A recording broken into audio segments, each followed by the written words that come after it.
about to go down.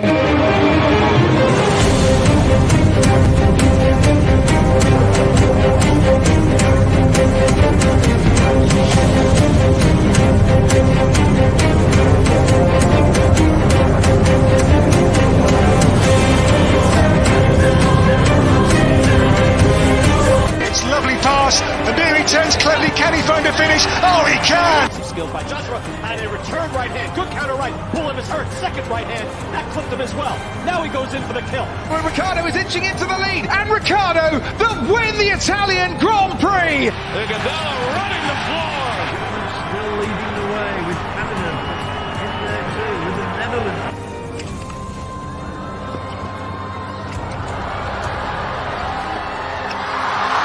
And Musa makes it 4 goals in 2 World Cup matches.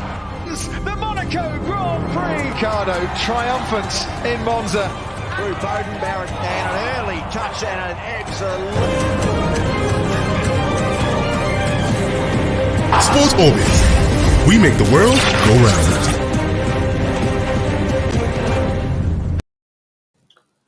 Hello, viewers out there. Welcome to Sports Orbit, reaching you from Leadership TV. My name is Afa Acho. Salifu Usman is right here in the studio with me. Salifu, welcome to Sports Orbit once again. Yeah, thank you, Alpha. It's nice to be here while the politicians are on the street, particularly the APC and the Eagles will do their thing. All of us are not politicians. So the sport fans, let's stay on and doing what we know how to do best. Yes, I mean, Salifu said it rightly. And of course, in the next 30 minutes, we'll be here. What we'll be doing, you won't be talking politics, but talking the money-spinning world of sports. And of course, on this episode of Sports Orbit, a lot of interesting stories for you. Like we all know, in 2 days' time, the Super Eagles of Nigeria will be in action once again to begin their quest for to qualifying for the Nations Cup. Of course, the NBBF crisis. Every week, there's always one story coming out from that end. Of course, we also have a bit of some transfer news and so many other exciting stories as we go along in this program. But first, we'll begin from basketball, where actually the Ministry of Sport has come to say that FIBA, that's the Federation of International Basketball, actually shunned the federal government invitation to intervene in the NBBF crisis.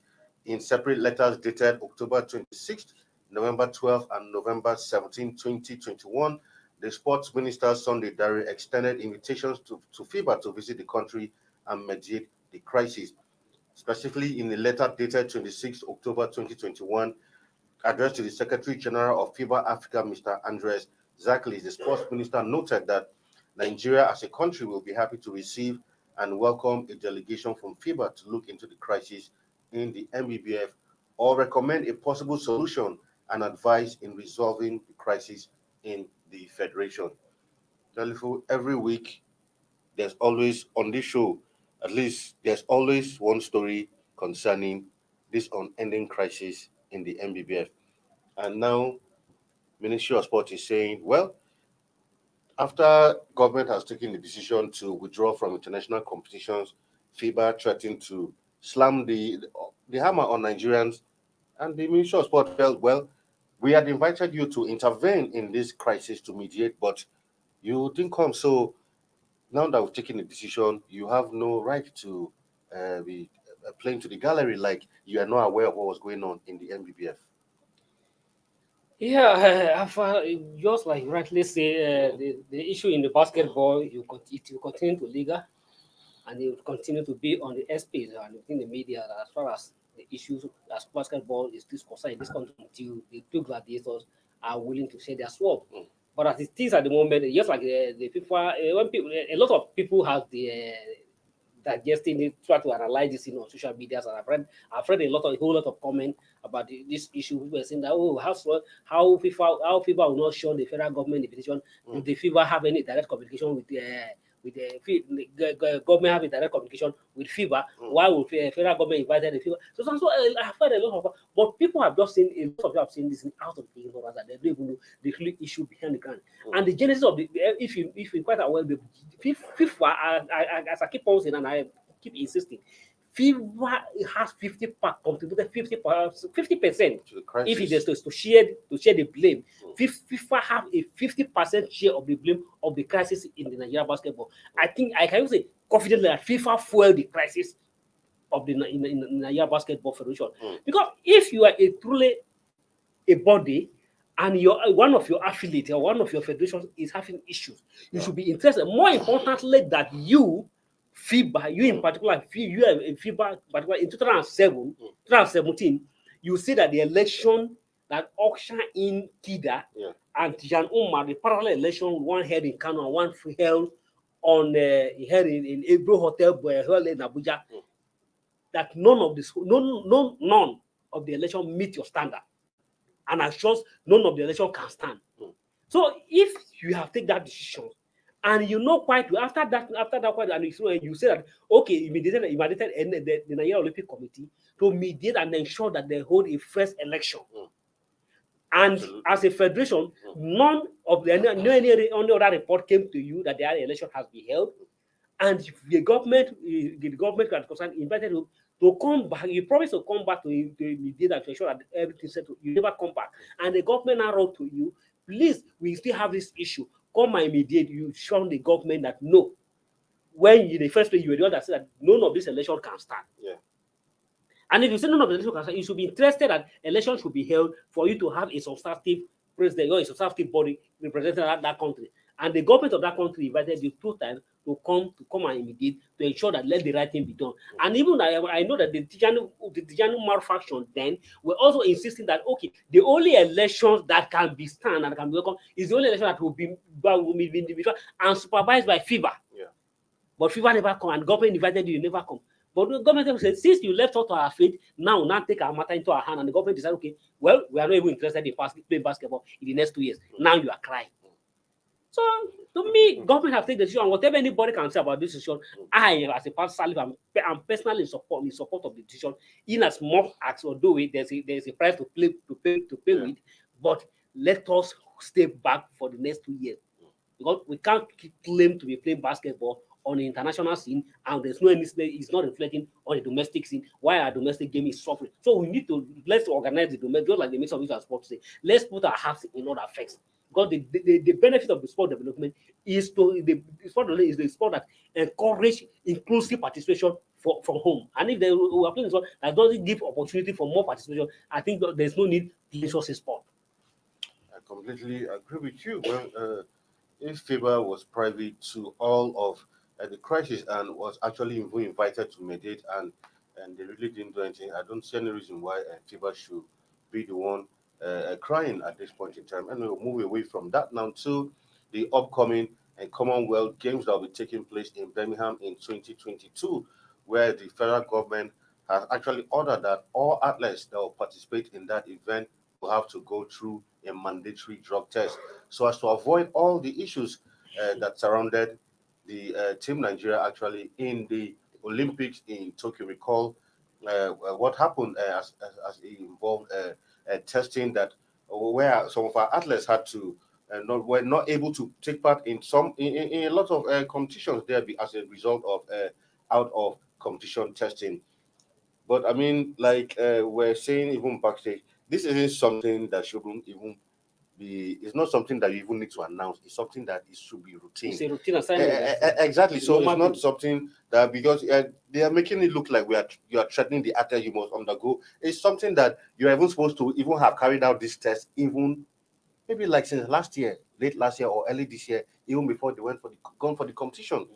Well, just like I agree with you, there's no need to make so much noise exactly. about this thing. All they need to do that. It's a normal process that needs to be done, and as a body or as a body responsible for the athlete, all you need to do is just monitor them and ensure that all of the athletes, nobody default from the process and carry out the copy. But at the same time, it's also good that the government should sign a notice of warning and also announce that okay, government is insisting and calling of those athletes. Because at the end of the day, if none of the athletes, if some of the athletes skip the test, at the end of the day, they'll get to the competition program. All the blame will come on the government, not knowing that because even at the Tokyo Olympic, even as some of us will travel, well, As a Tokyo Olympic, a lot of blame went to the government, and the government was not playing his part, and the athletic board was not playing his part.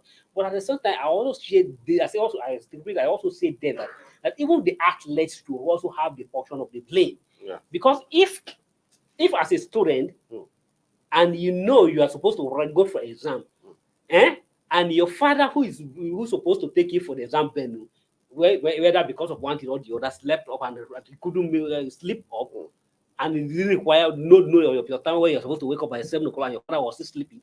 But you who are supposed to write the exam should know that the time is going. So it also means it's nothing wrong to say, Daddy, time is going. If you remind your dad that the time is going. Really, so the athlete, as a professional athlete who know that these tests are mandatory, should also make an effort. If let us assume that government did not even remind them, should also make an effort to also go to do the test. So it's good that government. Let me tell you, some of those athletes are fan of some streaky move, try to escape some of those tests. We can't hide from this. Some of those athletes are fan of this. So it's good that government is sending into some owner must go for this test. But the truth is, even if you try to escape or find ways of cutting corners from not taking the test here, you definitely know that in the course of the competition, you will still be tested. Yeah. And if you are tested there and you are found wanting, the sanctions will even be more. Yeah. So there's no point. But then again, are you as a student, will you now be the one to remind your lecturers that, okay, exams are coming, won't you come and set exam for us? As a lecturer, no, it's two different things over here. A lecturer is being paid to do his job. At the same time, the lecturer is the one to organize, just like a competition. The Olympic is generally going to hold. So in that case, a lecturer stand on the side of the organizer of the competition. Yeah. You as a participant, you as a participant who lies on the parent of the student, is a different thing here. So the lecturer, in this case, lecturers stand as the organizers of the event. Why here we are talking of the participant on the own side of the event. So if you as a student you are supposed to go for exam in the morning, and somebody who is supposed to get, or a driver who is supposed to take you for exam, a driver is delayed. It's almost like, please, my time is up, or my time is coming. I'm waiting for the exam. You have no need to remind the driver or whoever is supposed to take you for the exam. So athletes who know who are professional, remember, I keep on saying this. If you went for Olympic or you went to go and compete for any competition, first and foremost, the glory is for you first before the nation. Sure. Because behind you, the set you are wearing is your name, is your son's name first. So it's always Alpha Asho before people say, where is Alpha Asho coming from? I agree. Anyway, well, that's the stance of the government, which is not a bad thing. It's good that they are sounding the warning ahead of time. But like we said, it's not even a matter of reminding the athletes. It's about doing what needs to be done to ensure that we avoid all the scandals that trailed Team Nigeria at the Olympics. Anyway, we'll pause for now to go on a quick break, and when we come back, Sport Orbit continues. Stay tuned.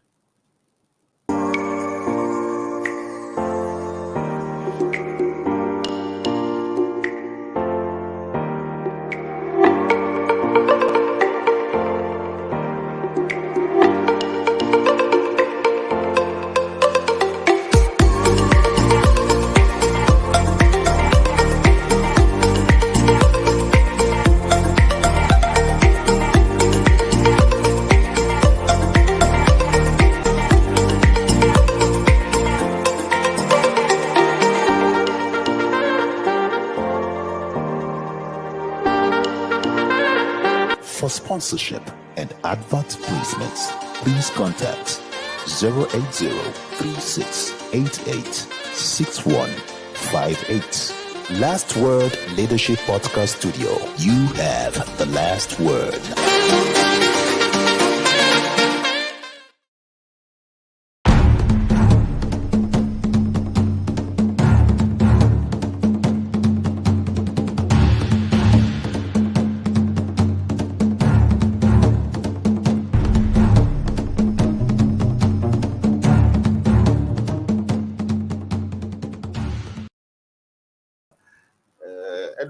Welcome back from that short break. You're still on to Sports Orbit, reaching from Leadership TV. Now on to the Super Eagles, where, of course, he has been report reaching us says that Dennis and, of course, Bonke are doubtful for the Sierra Leone clash, which will go down right here at the Moshood Abiola Stadium on Thursday.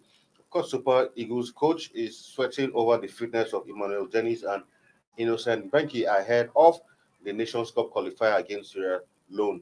The duo were not in action on Monday as training at the practice pitch of the MK Abiola Stadium. Dennis recently recovered from the injury he picked up while in action for his club. The versatile forward missed the Hornets' last 3 games of the campaign as a result of the setback. While for Bonke, he's yet to fully shake off the injury he picked up in the first half of Nigeria's friendly defeat against Mexico. The team has enough cover in midfield and attack should both players fail to recover before the game on Thursday. Well, Dennis out, Bonke out. I will going to miss him, considering the fact that someone who's trying to, integrate himself in Into the the team team properly, and a lot of Nigerians truly haven't really seen much of him Most and of what him, he yeah. can offer. So for me, I think this is a blow actually to him. Yes, a look to him, but I don't think the team will miss him. Yeah. But although he's an important player, and just like you see, a lot of Nigerian fans are yet to feel his impact and what he does with Watford and his scoring goal for Watford. No doubt about he's a good player, but he's really yet to show the class he made and to show that yes, he's truly star for Nigerian team. I feel sympathized, I feel for him, and that is why even him is a player that is seriously determined to show that he is part of the team, and that is why that's why missing the last 3 of his club, he still was able to still make it to US to go and be part of the team for the Ecuador match after being able to unavailable for the first match against Mexico.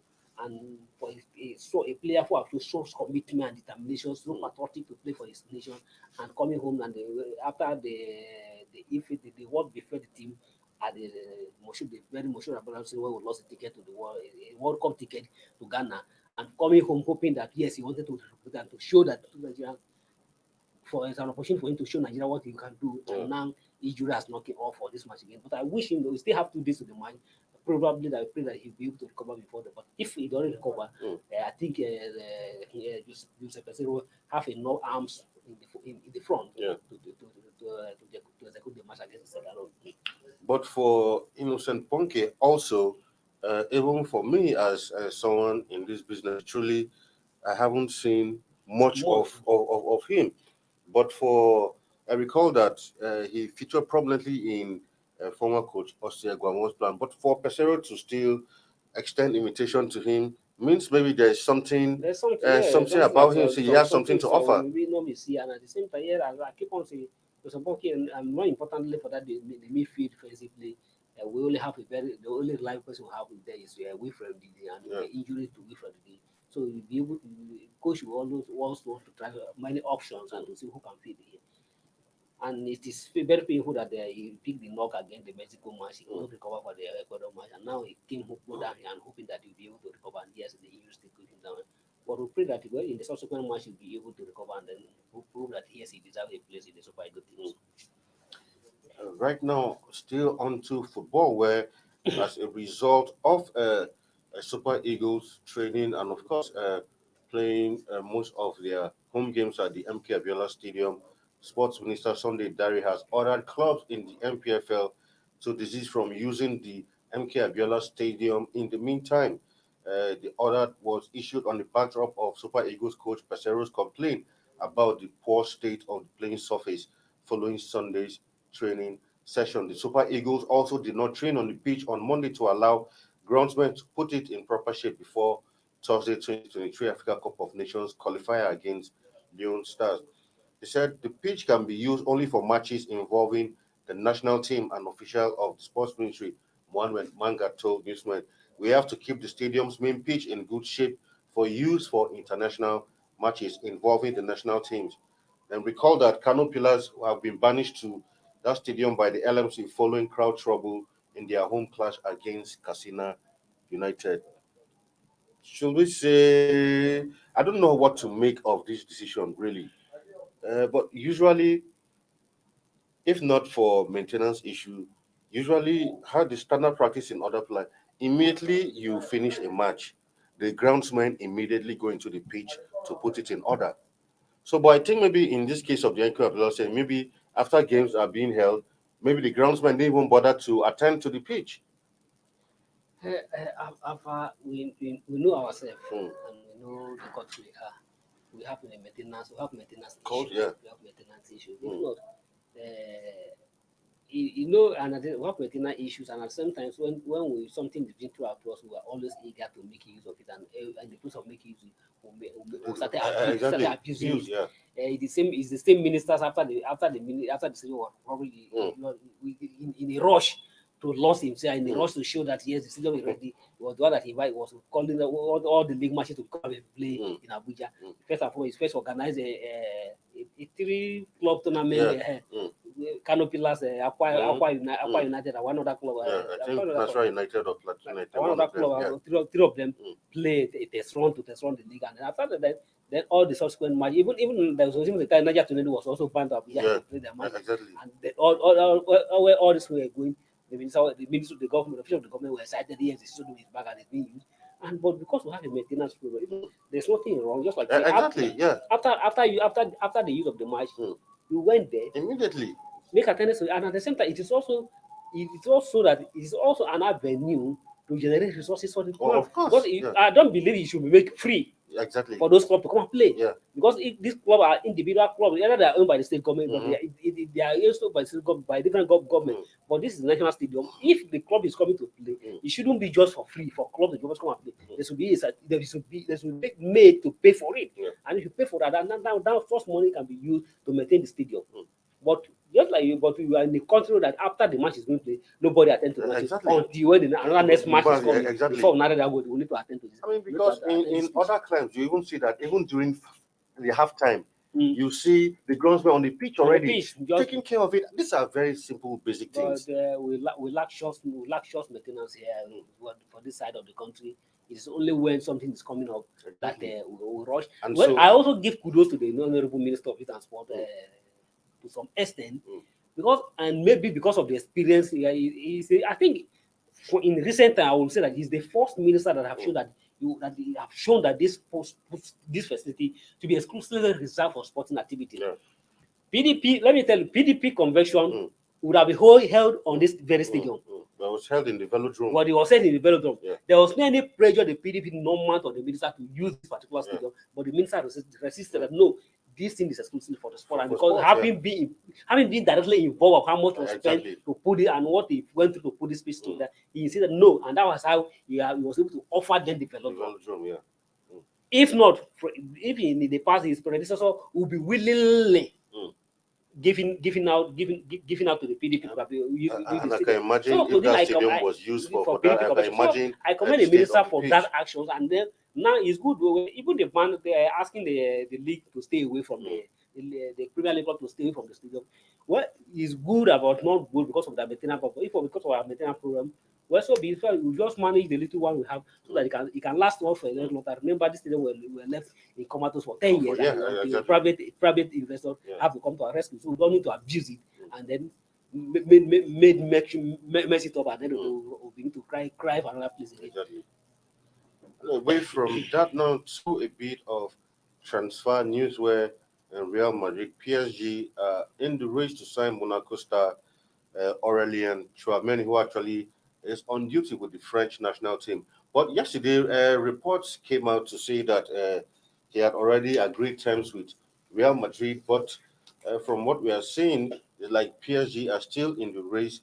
They're saying there's no comparison between Real Madrid's offer and that of PSG. Real are sticking to their guns as they believe their offer of 80 million euros, including bonuses, satisfies Monaco's initial request. I mean, this young man is one of the most highly rated midfielders currently in Europe. And initially, when Pogba was leaving United on a free, Real Madrid had considered him, but they felt this is a more younger and better option. And now he looks more likely to go to Real, and especially considering that already Real has the likes of Camavinga and the rest of it in that midfield, but they are adding more and more firepower. But like we said about Real last week, this goes to show that they are a team that are already preparing for the future already.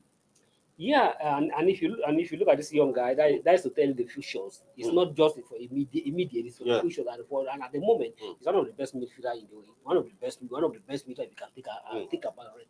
Because even in the Monaco he played at the moment, if you watch him this season, what he has been able to put on together, that he has lost himself. And that's why a lot of clubs are already eyeing him. Like really Real Madrid and the PSV.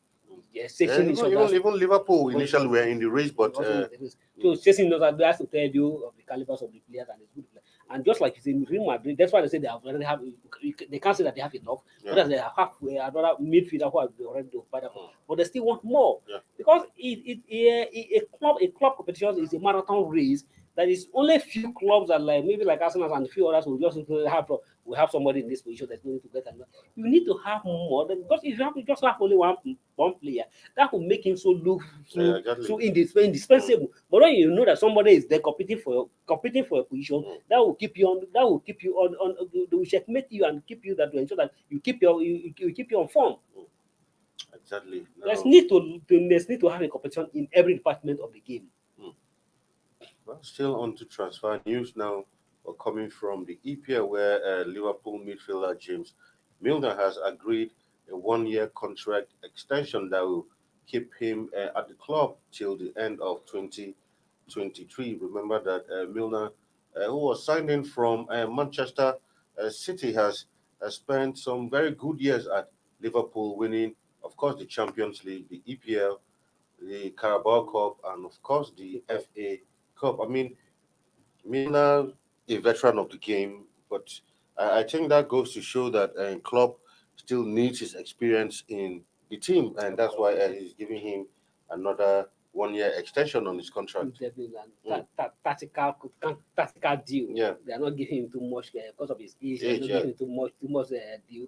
Just 1 year addition to ensure that, just like in as much as you need the youthful players, you can't roll away the experience. You need the mixtures of the young and the experience to be able to compete, and that's exactly what they're trying to do there. So you don't just throw away all the experience. You need to keep this. You still need to keep the experience inside the team. All right. Well, that's it for Milner. I mean, fantastic. I remember back then at Aston Villa, with him, it was him, the likes of Gareth Barry and Ashley Young, who really made that Aston Villa team.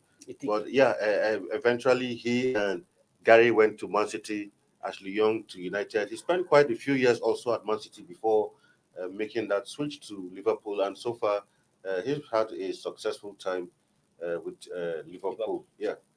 Anyway, at this point, and this is where we draw the curtain on today's episode of Sports Orbit, but not to worry, tomorrow we'll still come back with another bigger and a more exciting package of Sports Orbit. Tomorrow will be our midweek edition of Sports Orbit, so we'll be here to give you a more exciting story. Salifu, thank you for being with me in the studio once again. Thanks, Prayo. Right, until we come your way tomorrow again with another bigger and exciting package. I remain your host, Alpha Acho. Stay safe out there, and it's bye-bye from here. Thank you for watching. For sponsorship and advert placements, please contact 080-3688-6158. Last Word Leadership Podcast Studio. You have the last word.